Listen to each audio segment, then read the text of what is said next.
حضرت عمر فاروق محمد رسول اللہ صلی اللہ علیہ وسلم کی گردن اڑانے کے ارادے سے نکلتے ہیں. نبی اکرم کی گردن اڑانے کے لیے نکلتے ہیں. تلوار ننگی باہر نکالے ہوئے ہیں.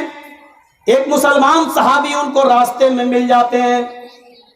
ان سے پوچھتے ہیں ارے بھائی عمر تلوار باہر نکالے ہوئے ہو, کہاں جا رہے ہو؟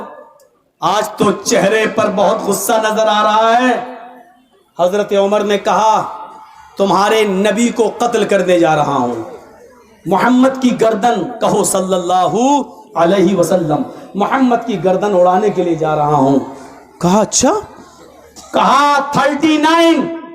39 آدمی مسلمان ہو چکے ہیں, اب میں 40واں شخص مسلمان نہیں ہونے دوں گا.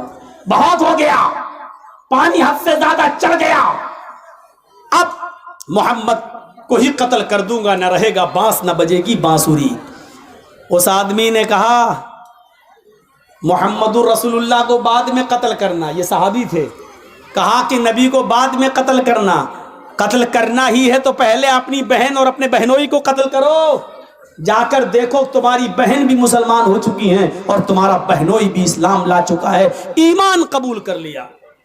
حضرت عمر نے کہا کیا کہہ رہے ہو؟ میری بہن اور میرے بہنوئی نے, ہو ہی نہیں سکتا. عمر کا ڈر ان لوگوں کو کبھی مسلمان ہونے نہیں دے گا. جاؤ پہلے پتہ لگاؤ. حضرت عمر نے اپنا رخ محمد رسول اللہ کی طرف سے موڑ کر ان کی طرف کر لیا. دروازہ کھٹکھٹایا تو کیا دیکھتے ہیں کہ گھر میں قرآن کی تلاوت ہو رہی ہے. دروازہ بہنوئی نے کھولا تو کیا دیکھتے ہیں کہ میری بہن قرآن کی تلاوت کر رہی ہے. حضرت عمر نے کہا یہ کیا پڑھ رہی ہو؟ انہوں نے قرآن چھپا لیا. صحیح بتاؤ کیا پڑھ رہی تھی؟ بہنوئی آ گئے. کہا ایسا ہے عمر, ہم لوگوں نے اسلام قبول کر لیا ہے, ایمان لے آئے ہیں. اتنا سننا تھا کہ ڈنڈے لاٹھی اٹھائی اور اپنے بہنوئی کو پیٹنا شروع کر دیا. عمر فاروق کی بہن نے اپنے پتی کو, اپنے ہسبینڈ کو پیٹتے ہوئے دیکھا تو وہ بچانے آئی تو ان کو بھی پیٹنا شروع کر دیا, لہو لہان کر دیا. غور کرو وہ عمر جس سے پورا مکہ کانپتا تھا, مدینہ کانپتا تھا, جس سے قیصر و کسریٰ کی حکومتیں لرزہ براندام تھی, یہ عمر جب اپنے بہن اور بہنوئی کو پیٹتے پیٹتے تھک گیا اور بہن کے جسم سے خون بہنے لگا تو بہن کھڑی ہو کر للکارتی ہے اے عمر. حضرت عمر نے کہا آج میرا نام لے رہی ہے, تو نام لے رہی ہے میرا؟ ہاں, اب تو بھائی کہلانے کے لائق نہیں رہا. اب میں نے تیرا نام لیا ہے, کیوں نہ لوں تیرا نام؟ کہا بہن آج تک تو نے مجھے بھائی کے نام سے پکارا, بھائی, اور آج عمر کہہ رہی ہے, اتنی جرات. بہن کہتی ہے عمر سن, میں اسلام لے آئی, ایمان لے آئی, میرے ساتھ میرے شوہر بھی اسلام لے آئے, ایمان لے آئے. اب میری آخری بات سن لے, کتنا بھی پیٹ لے, کتنا بھی مار لے, میری گردن کاٹ دے اور میرے جسم کے ٹکڑے ٹکڑے کر دے. سیرت عمر کی میں لکھا ہے کہ عمر کی بہن نے ایک جملہ اور کہا فاطمہ نے, اے عمر میرے جسم کے ٹکڑے ٹکڑے کرنے کے بعد میرے ان ٹکڑوں کو کتوں کے سامنے ڈال دے اور میرے گوشت کو, میرے جسم کے ٹکڑوں کو کتوں کو کھلوا دے. یہ سب کروانا مجھے منظور ہے, لیکن ایمان سے پھٹ جاؤں یہ مجھے منظور نہیں ہے. میں ایمان لا چکی ہوں, اب اس کو میں نہیں چھوڑ سکتی. عمر کے سامنے تلوار اور ڈنڈوں کے سامنے وہ کھڑی ہو گئی اور بہنوئی بھی کھڑے ہو گئے. میں پوچھنا چاہتا ہوں, وہ عمر جس سے زمانہ کانپتا تھا لیکن اس کی بہن عمر کا مقابلہ کر رہی ہے, بہن میں وہ کون سی طاقت تھی اور یہ طاقت کس چیز کی تھی جس نے عمر کے سامنے اس کی بہن کو لا کر کھڑا کر دیا ہے؟ یہ کیا طاقت تھی؟ جب عمر کی بہن کے اندر ایمان جاگ گیا, اس نے سمجھ لیا، اور جب ایمان کی طاقت اس کے اندر آ گئی تو وہ نہ عمر کے ڈنڈوں سے ڈر رہی ہے، نہ عمر کی تلوار سے ڈر رہی ہے، نہ عمر کے غصے سے ڈر رہی ہے۔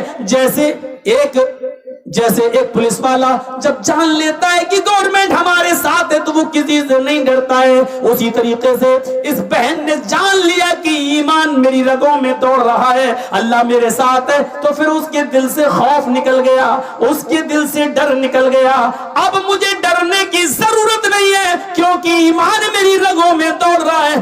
جس کے اندر جتنا مضبوط ایمان ہوگا اس کی عمارت اسلام کی اتنی مضبوط ہوگی۔ اپنے اندر ایمان کی طاقت پیدا کرو، اللہ کی قسم ایمان اگر اپنے اندر پیدا کر لیا تو دنیا کی ساری طاقتیں تمہیں ہیچ نظر آئیں گی، دنیا کی ساری طاقتیں تمہیں مکھی یا مچھر جیسی نظر آئیں گی۔ آپ کسی سے نہیں ڈرو گے، شرط یہ کہ تم اپنے اندر اسلام ایمان پیدا کر لو، اپنی بنیاد سے جڑ جاؤ، نہیں جڑو گے تو پتنگ کی طرح کٹو گے، نیچے آؤ گے۔ حضرت بلال کی طرف نظر ڈالو، حضرت بلال کی طرف نظر ڈالو میرے پیارے ساتھیوں، وہی حضرت بلال ہیں جو نہایت ہی کالے کلوٹے ہیں، جن کی شکل اتنی کالی کہ حدیث کی کتابوں میں آتا ہے کالحمہ۔ کوئلے کو اور بلال کو ایک جگہ رکھ دیا جائے تو کوئلہ تمہیں پھر بھی صاف نظر آئے گا، بلال کوئلے سے زیادہ کالے۔ لیکن یہی وہ بلال ہیں جن کے اندر ایمانی طاقت اتنی زیادہ تھی کہ جب یہ اسلام لائے، ایمان لائے، تو کافروں نے ان کو پکڑا، زمین کے اوپر گرم ریت پر لٹا دیا۔ ریت گرم ہے، بالو گرم ہے، اور گرم بالو پر لٹا دیا جس سے پیڑ جلنے لگی۔ اس کے باوجود ان کے اوپر رحم نہ آیا تو ایک بھاری پتھر لا کر ان کے سینے کے اوپر رکھ دیا تاکہ ان کا سینہ دب جائے۔ اس کے باوجود پوچھا گیا، اے عمر اب کیسا لگ رہا ہے؟ اس گھناؤنی تکلیف، دردناک تکلیف کے باوجود حضرت عمر کی زبان سے جو جملے نکلے، حدیث کی کتاب ان جملوں کو ریکارڈ کرتی ہے، احد احد احد۔ اب بھی میں یہی کہوں گا کہ اللہ ایک ہے، اللہ ایک ہے، اللہ ایک ہے۔ یہ بلال کے اندر یہ اسپرٹ جو آئی، بلال کے اندر یہ طاقت جو آئی، پورے کافروں کے سامنے اکیلا ہے بلال، زمین پہ لٹا دیا گیا ہے، گرم بالو پہ لٹا دیا گیا ہے، بھاری پتھر بلال کے سینے پہ رکھ دیا گیا ہے، لیکن بلال ڈر نہیں رہا ہے، بلال کانپ نہیں رہا ہے۔ بلال سے پوچھا جا رہا کیسا لگ رہا ہے؟ بلال کہتے ہیں احد احد احد، اللہ ایک ہے، اللہ ایک ہے، اللہ ایک ہے۔ بلال کو تمام لوگوں سے نڈر کون سی چیز نے بنایا؟ اس کا جواب وہی ہے، اسی ایمان نے۔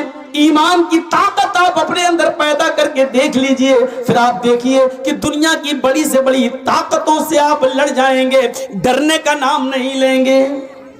صرف ایمان کی طاقت آپ اپنے اندر پیدا کر لیجئے۔ حضرت بلال کو جب احد احد سنا تو ان کو اٹھایا، پھر دوسری جگہ لے گئے، آگ کے انگارے بچھے ہوئے تھے، حضرت بلال کو آگ کے انگاروں کے اوپر لٹا دیا گیا۔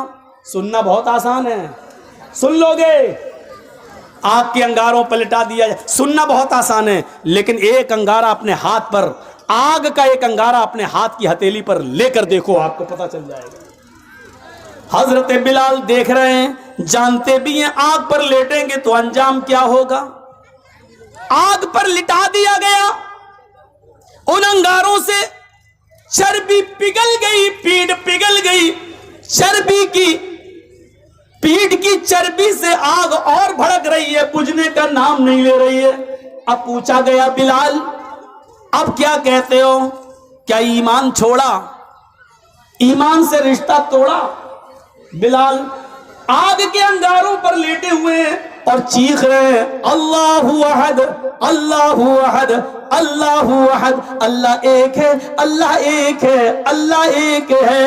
حضرت بلال کو کافروں نے آگ کے انگاروں پر لٹا دیا، اور پھر بھی حضرت بلال یہ نہیں کہہ رہے مجھے چھوڑ دو، مجھے جانے دو، مجھے معاف کر دو، نہیں نہیں، وہ آج ان کافروں کافروں کے سامنے کھڑے ہیں اور یہی کہہ رہے ہیں کہ اللہ ایک ہے، اللہ ایک ہے۔ ایسی منزلیں نہیں ملتی ہیں کہ اللہ کے نبی نے کبھی بلال سے کہا تھا اے بلال، اے بلال، مجھے اللہ نے جنت بھی دکھائی، مجھے اللہ نے جہنم بھی دکھائی۔ جب میں جنت دیکھ رہا تھا تو مجھے اپنے آگے آگے جوتوں کی آواز سنائی دی۔ میں نے پوچھا جبریل یہ جوتوں کی آواز کس کی ہے؟ مجھے تو کوئی دکھائی نہیں دے رہا ہے۔ بلال، جبریل نے بتایا کہ یہ بلال ہیں جو دنیا میں ہیں لیکن ان کے جوتوں کی آواز تم جنت میں سن رہے ہو۔ یعنی بلال نے اتنی تکلیفیں اٹھائی ہیں دین کے لیے، ایمان کے لیے، کہ اللہ نے ان کو جنت دے دی۔ اے محمد صلی اللہ علیہ وسلم، دنیا میں جانا اور بلال سے کہہ دینا کہ اللہ نے تمہیں جنت دے دی، تمہارے جوتوں کی آواز میں سن کے آیا ہوں، یہ ایمان کا رزلٹ ہے، یہ ایمان کا نتیجہ ہے۔ ہم اپنے اندر پہلے ایمان پیدا کر لیں اور پھر دیکھیں۔ میرے بھائیوں، میں نے شروعات کہاں سے کی ہے؟ آم کے پھل سے کی ہے۔ اگر گرتا ہے ٹوٹتا ہے تو آسمان پر نہیں جاتا، زمین پر۔ کیوں؟ جو چیز اپنی بنیاد سے رشتہ توڑ لیتی ہے اس کا مقدر ترقی نہیں ہوتی ہے، پستی ہوتی ہے۔ جو پتنگ اپنی ڈور سے کٹتی ہے تو اوپر نہیں جاتی، نیچے آتی ہے، کیونکہ اس نے اپنی بنیاد سے رشتہ توڑ لیا ہے۔ آپ کی اور ہماری بنیاد ہے ایمان۔ اگر اس سے ہم نے اپنا رشتہ توڑ لیا تو کبھی ہم ترقی نہیں کر سکتے ہیں، ہم تنزلی کا شکار ہوں گے، ہم نیچے جائیں گے۔ خالد ابن ولید نے ایک جنگ کے اندر 9 تلواریں توڑ ڈالی، ہاری ہوئی جنگ کو جیت میں بدل دیا۔ ہر طرف خالد ابن ولید کے چرچے ہونے لگے، واہ کیا لڑا خالد، کیا لڑا خالد، واہ خالد ابن ولید۔ حضرت عمر فاروق کو جب پتا چلا کہ لوگوں نے حضرت خالد ابن ولید کی تعریفیں کرنا شروع کر دی تو حضرت خالد ابن ولید کو سپہ سالاری کے عہدے سے ہٹا دیا، کمانڈر ان چیف کے عہدے سے ہٹا دیا۔ اچھا ایک بات بتائیے، ہم اچھا کام کریں گے تو ہمارا پرموشن ہونا چاہیے یا ڈیموشن ہونا چاہیے؟ پرموشن ہونا چاہیے۔ حضرت خالد ابن ولید نے 9 تلواریں توڑی، جیت، ہاری ہوئی جنگ کو جیت میں بدل دیا، چاروں طرف چرچے ہو رہے ہیں، تو حضرت عمر کو ان کو آگے بڑھانا چاہیے، پرموشن دینا چاہیے یا نیچے؟ عقل تو یہی کہتی ہے کہ آگے پرموشن دینا چاہیے، لیکن حضرت عمر نے الٹا کیا۔ کیا کیا؟ خالد ابن ولید کو معزول کر دیا، ان کو کمانڈر ان چیف کے عہدے سے ہٹا دیا اور عام سپاہی بنا کر تلوار دے دی، جاؤ اب تم کمانڈر ان چیف نہیں، کسی بھی جنگ میں جاؤ گے تو ایک معمولی سپاہی کی حیثیت سے لڑو گے۔ لوگوں نے کہا خالد، عمر نے تمہاری انسلٹ کی ہے، عمر نے تمہیں ذلیل کیا ہے، تم نے تو بہادری دکھائی ہے جنگ کے اندر، تمہیں تو انعام ملنا چاہیے تھا، لیکن خالد تمہیں ہٹا دیا گیا ہے، چھوڑ دو عمر کو، ہٹ جاؤ، استعفیٰ دے دو، تمہارے لیے بہت سے راستے کھلے ہیں، ادھر آ جاؤ۔ خالد ابن ولید نے جو جواب دیا وہ ایمان سے بھرا ہوا جواب تھا۔ خالد ابن ولید نے کیا جواب دیا؟ نحن نقاتل فی سبیل اللہ ولا نقاتل فی سبیل عمر۔ ہم جو جنگ لڑ رہے تھے وہ اللہ کے راستے میں لڑ رہے تھے، عمر کے راستے میں نہیں لڑ رہے تھے۔ ہم نے جنگ اللہ کے لیے لڑی ہے، عمر کے لیے نہیں ہے۔ ہم معمولی سپاہی بن کر بھی ہم جہاد کریں گے، لیکن عمر کے لیے نہیں، عمر کے رب کے لیے کریں گے۔ میرے بھائیوں، یہ اسلام تھا، یہ ایمان تھا اس زمانے کے صحابہ کے اندر۔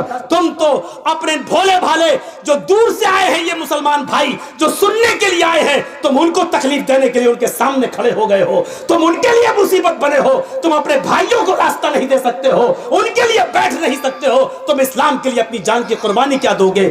لعنت ہے، آج کہنا پڑ رہا ہے تم سے، بڑی بدقمباش قوم ہو چکی ہو یہ مسلم قوم۔ کسی سائنٹسٹ نے کہا تھا جب میں نے قرآن پڑھا تو مجھے دنیا کی سب سے بہتر مذہب اسلام لگا، لیکن جب ہم نے دورہ کیا تو دنیا کی سب سے بری قوم ہمیں مسلمان نظر آئی ہے۔ سب سے اچھا مذہب اسلام لگا، لیکن سب سے بدتر قوم ہمیں مسلمان نظر آئی ہے۔ یہ قوم ہے ہماری، لاکھ سمجھانے کے باوجود نہیں مانتی ہے اور دوسروں کو تکلیف دیتی ہے۔ میرے بھائیوں، ہمیں سوچنا چاہیے اور چلو بھر پانی میں ڈوب کے مر جانا چاہیے کہ آپ کا خطیب یو پی سے جس کو محبتوں کے ساتھ تم بلاتے ہو، لیکن اس کی اتنی سی بات ماننے کے لیے تیار نہیں ہو۔ جب میری نہیں مان سکتے ہو تو اسلام کی بات کیا مانو گے اور قرآن کی بات کیا مانو گے؟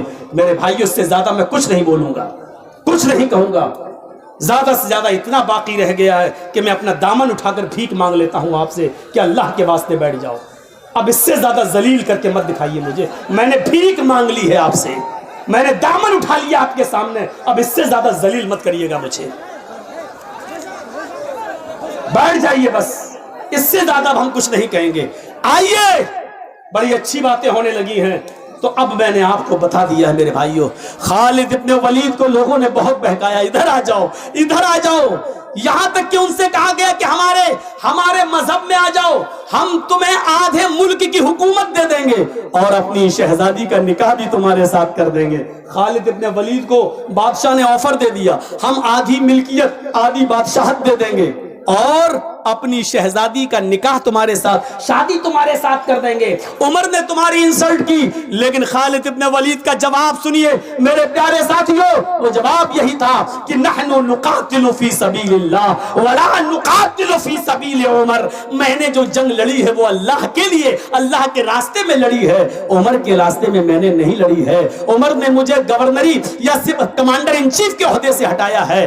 سپاہی تو ہوں میں, ایک معمولی انسان ہو کر بھی میں لڑوں گا, اور جو کام میں نے کمانڈر ان چیف کی شکل میں کیا اس سے بڑھ کر کام ایک معمولی سپاہی کی حیثیت سے میں کروں گا, کیونکہ میں عمر کے لیے نہیں لڑ رہا ہوں, عمر کے رب کے لیے لڑ رہا ہوں. میرے پیارے ساتھیوں, یہ جذبہ ہونا چاہیے ہمارے اور آپ کے اندر ایمان کا. کوئی عہدے کی لڑائی نہیں تھی. ہم تو مر جاتے ہیں, مدرسے کا اچھا سیکریٹری اس کو بنا دیا, ہمیں نہیں. مسجد کا متولی اس کو بنا دیا, ہمیں نہیں. اسی پہ جنگیں ہوتی, لڑتے, یہاں تک کہ کورٹ میں بھی مقدمے پہنچ جاتے ہیں. صاحب میں ہوں, رجسٹرڈ ہوں, میں چڑھا ہوا ہوں, مجھے ہٹا دیا گیا.